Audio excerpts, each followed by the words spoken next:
Hello everyone, my name is Emily and welcome to our Capstone Defense for the Disordered Eating Project, a comprehensive translational research project that focused on the development of an intervention for disordered eating.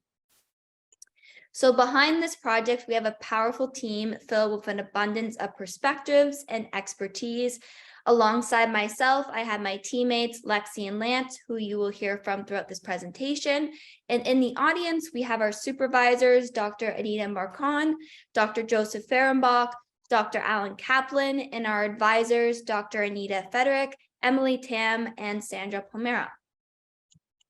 So to give you a brief overview of everything we're going to be discussing today, we're first going to start off with the project background and then pull you into our need and purpose, followed by our capstone roadmap, our methodologies and results, our various prototypes that we created throughout this journey, and to end off our impact and future intentions. So to start off, we really want to clear up the air on really what is disordered eating, because this term is complex and it can often be confused with eating disorders. So disordered eating is described as a variety of abnormal eating behaviors that do not warrant the diagnosis of an eating disorder. So this encompasses a wide range of behaviors, some of which you probably have experienced within your lifetime. To look at this even further, we can break eating down to a continuum, where on one end we have healthy eating, and on the other end we have eating disorders. So healthy eating involves having a healthy body weight, exercising regularly, and overall having positive associations with food and body image. On the other side, we have eating disorders, which involves a group of clinical diagnoses such as bulimia, anorexia, binge eating disorder, and many more. And in the middle, this is where disordered eating lies, where individuals can experience behaviors such as preoccupations with their weight, over-exercising, restrictive eating patterns, overeating, emotional eating, or overall just a negative association with food and body image.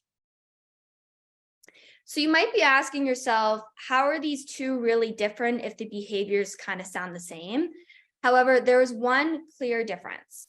In both conditions, individuals will experience physiological distress and abnormal eating behaviors. However, eating disorders involve a pathobiological component which alters an individual's cognition and perception.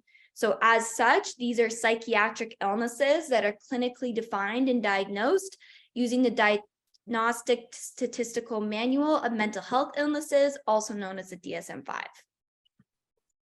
So why did we decide to focus 18 months of our time on this area in health and research?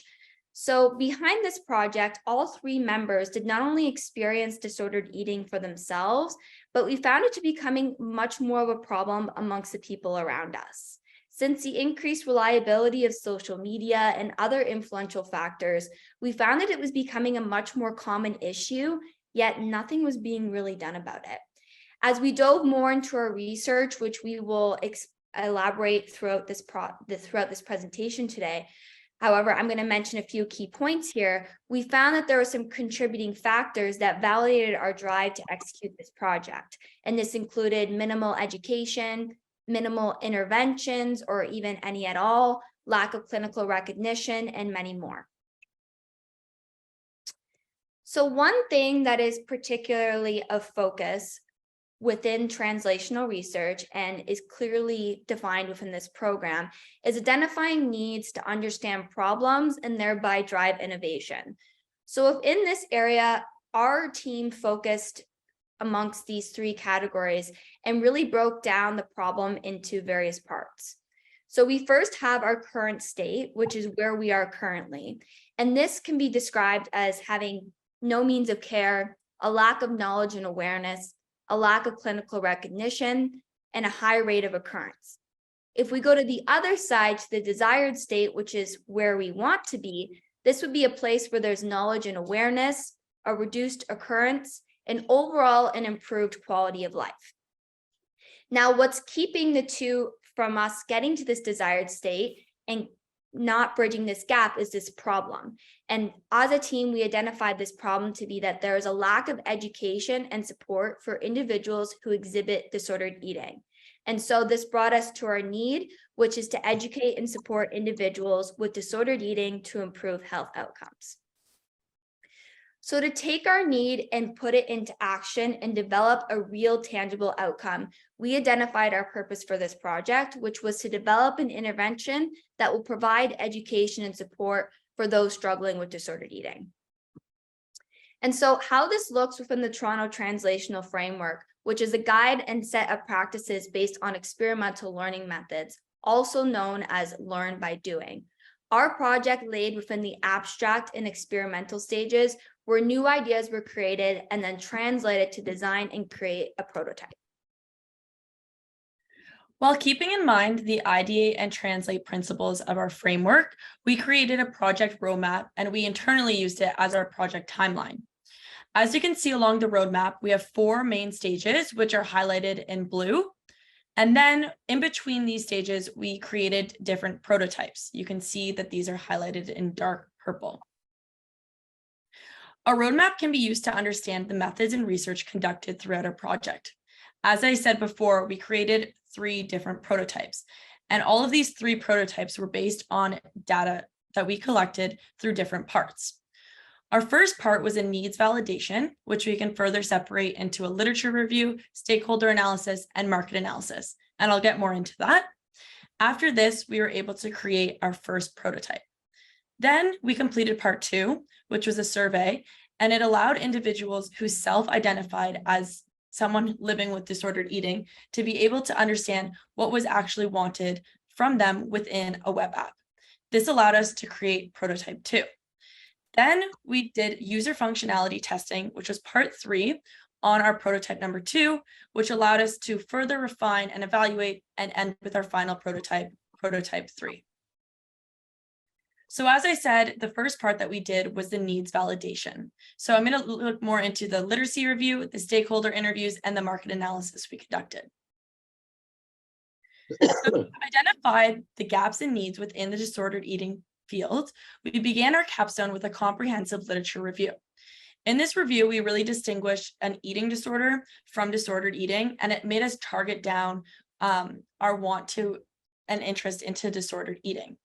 So some of the main conclusions is that individuals with disordered eating will have an increased chance of obesity, type 2 diabetes, anxiety, mood disorders, increased mortality, and then dependent on the disordered eating and the behaviors, other health problems. Typically, disordered eating develops in individuals aged 10 to 25, which helped us sort of further our scope of wanting us to look at only individuals from 18 to 25 as our main test subjects. And then looking at the medical side, only 4% of GPs are actually trained in eating disorders and eating habits, which is very problematic, as typically a general practitioner is the first point of contact for someone entering the medical system, as well as 70% of symptomatic eating disorders are misdiagnosed. And finally, disordered eating can be seen as one of the biggest precursors for an eating disorder. Our second stage was doing our stakeholder analysis, which allowed us to better understand the field and the needs. So this was basically a really large environmental scan, and this allowed us to get our actual PAC members, so the 3 ladies that you see on the screen here. But we also wanted to highlight other key opinion leaders that we spoke to, which were Bellwood Health Services, NEDIC, Sheena's Place, Ontario Shores, Dr. Stephanie, Kyla Fox, and Susan Osher. We ended up trying to get a huge umbrella of individuals that were working within this field, even from holistic views to Western medicine, to see what was actually going on. So we completed those first 2 things, the literature and the stakeholder, until we narrowed down that we wanted to work on disordered eating and to provide education and support for those living with disordered eating. It seemed like the best way to really provide this education and support was through some sort of app or web app. So web apps right now are a really big hot craze within providing education for individuals in other public health fields. So this sort of led us to create a market analysis to see what's really actually out there. So in this market analysis, we scrapped 3,000 reviews of data from eating disorder related apps within the North American Apple App Store. And we sort of focused in on 5 eating disorder apps that were used and reviewed by users. So we ended up doing a bunch of results. Some of them you can see on the screen here, but these graphs and these little things are not important for you to know because there was typically only some main conclusions drawn from these. And that is people do use softwares for eating disorders. Education is often overlooked and it typically does not provide much evidence-based research. And lastly, none of them actually focus in on the population of disordered eating. So once we did this, we were able to create prototype 1 with very minimal data, information, and functionality, which then led us to doing our survey. So our survey was distributed amongst 85 participants, and it was distributed on social media sites around downtown Toronto and online support groups that specified in disordered eating. The poster on the left that you can see on the screen was the poster that we used to recruit individuals who self-identified. And then to ensure that we maintained ethical standards throughout the process, we submitted an application of an REB and we received approval through the University of Toronto. So our survey had 3 sort of main key themed results. So this theme first is just verifying the need. So 48% of the participants said that their weight strongly affected the way that they felt about themselves. 34.1% said that they were extremely preoccupied with the desire to be thinner. And 54.1% agreed that food extremely dominated their life, which verified the need. Our second major theme was to understand the prototype format. So we asked participants if they have used a web app or apps in the past and what it lacked. And the outstanding result was that it lacked an integrative approach to mental and physical health, and it also negatively affected people's healths. And our final and third theme with this was just understanding what content was wanted within this web app. So there were several requests, which you can see on the bar graph here, but pretty much what it justifies to was personalized, evidence-based information and support for mental and physical health was very wanted within these users. And after this, we were able to create our second prototype, which we then user tested. So we had 15 people participate in our user functionality testing. We allowed them to do a bunch of different tasks within our prototype 2. And then we did a thematic analysis on the results. And we sort of only had 2 main results through this. One of them being that it was incompatible with Safari.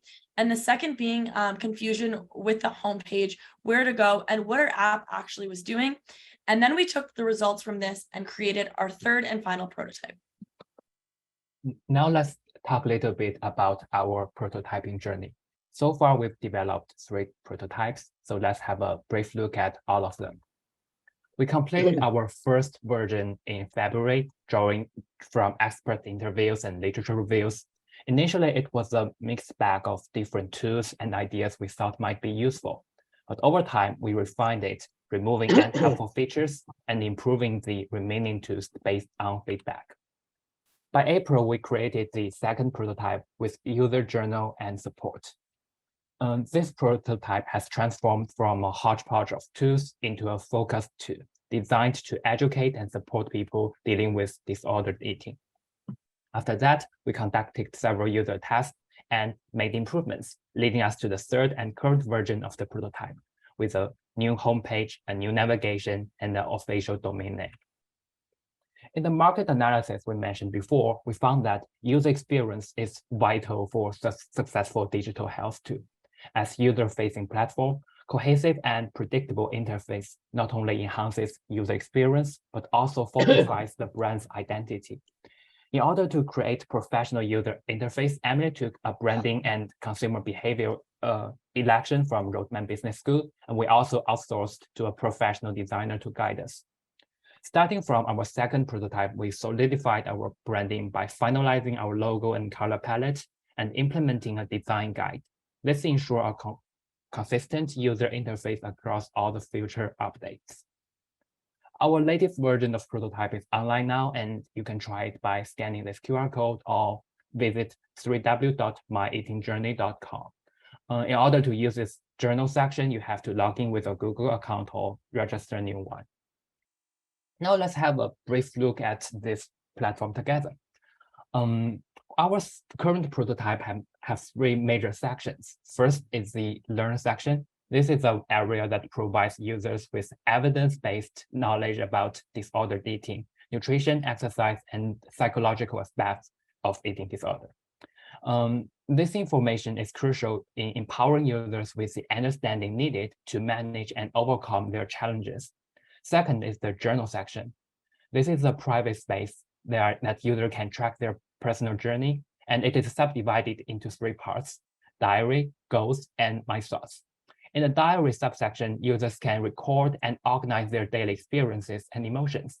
In the goal area, we guide users to set SMART goals that can help them make progresses. Lastly, we have my thoughts feature, where users can jot down their negative thoughts and reflect on them, which is a crucial step in cognitive restructuring. Finally, we have support section, which offers information on various of resources for disordered eating.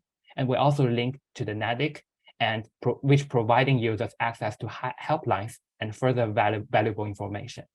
Together, these sections form a comprehensive platform to guide and educate and support individuals managing disordered eating.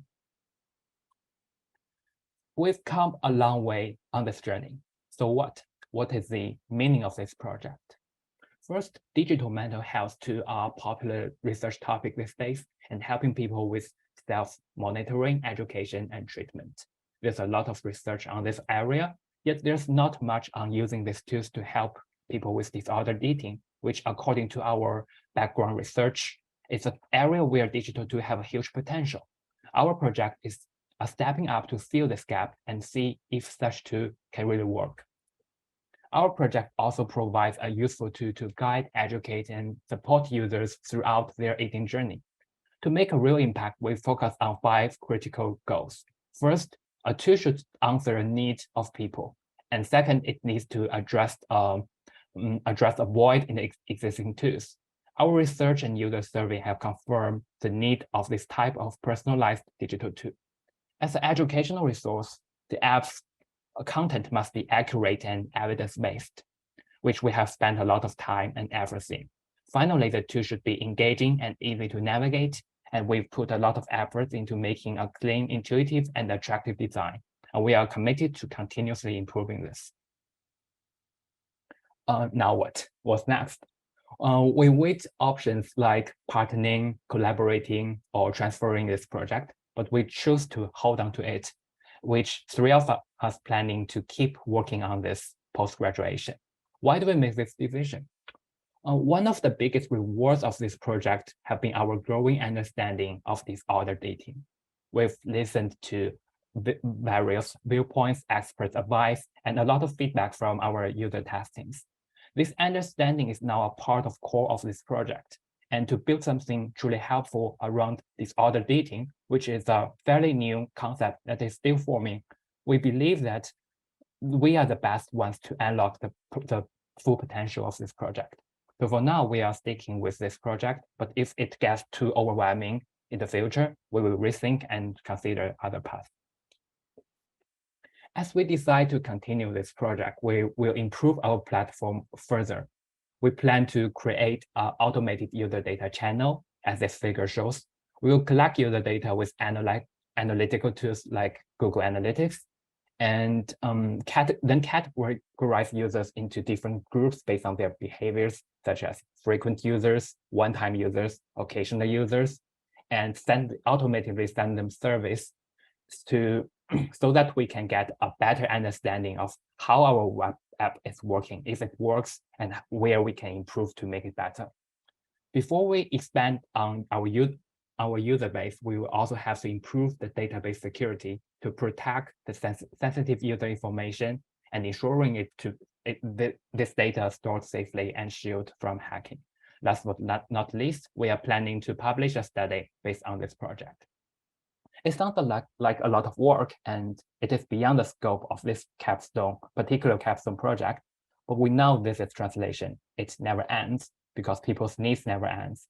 It keeps improving and meet people's need and solve people's problem. We're always on the journey to that desired state we pursue. just like disordered eating, it's always a journey to live peacefully with ourselves. This is all of today's presentation, and a heartfelt thanks to all our supervisors, advisors, and wonderful TRP professors and classmates. Your support, insights, and engagement have been invaluable. This project wouldn't have been possible without you. Thank you all, and we are looking forward to the further discussion.